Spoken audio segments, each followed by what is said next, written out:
महिला आणि मुलींवरील वाढत्या अत्याचारांच्या पार्श्वभूमीवर त्यांना संरक्षणाचे धडे देण्यासाठी बुलढाण्यात विशेष पुढाकार घेण्यात आला आहे। लाठीकाठी, दंडापट्टा आणि कराटे यासारख्या प्रात्यक्षिकांच्या माध्यमातून महिला व मुलींना सक्षम करण्यासाठी मिशन परिवर्तन अंतर्गत 10 दिवसीय शिबिराला सुरुवात करण्यात आली आहे।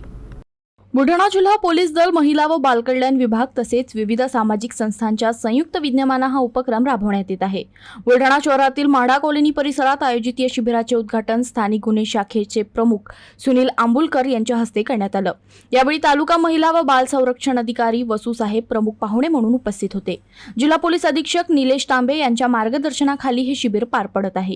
या शिबिरात लाठीकाठी, दंडापट्टा, कराटे यासारख्या सर्व संरक्षण तंत्रांचे प्रशिक्षण दिले जात असून महिलांना आत्मविश्वासाने संकटाचा सामना करण्यासाठी सक्षम करण्याचा प्रयत्न केला जात आहे। या 10 दिवसीय प्रशिक्षण शिबिरात 60हून अधिक महिला आणि मुली सहभागी झाल्या असून या उपक्रमाला चांगला प्रतिसाद मिळत आहे।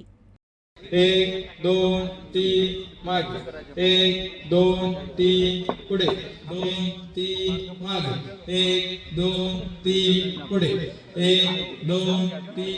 विश्व सिंधू सामाजिक संस्था आणि स्वामीराज सेवाभावी संस्था या सर्वांच्या संयुक्त विद्यमानाने उन्हाळ्यामध्ये मुलांना स्वसंरक्षणार्थ मुलींनी स्वतःचं संरक्षण स्वतः केलं पाहिजे यासाठी म्हणून लाठीकाठी, दांडपट्टा, तलवारबाजी यांच्यासोबतच कराटे या विविध प्रात्यक्षिक स्वसंरक्षणासाठी प्रशिक्षण शिबिर 16 तारखेपासून 26 तारखेपर्यंत म्हाडा कॉलनी येथे मोफत पद्धतीने आयोजित केले आहे।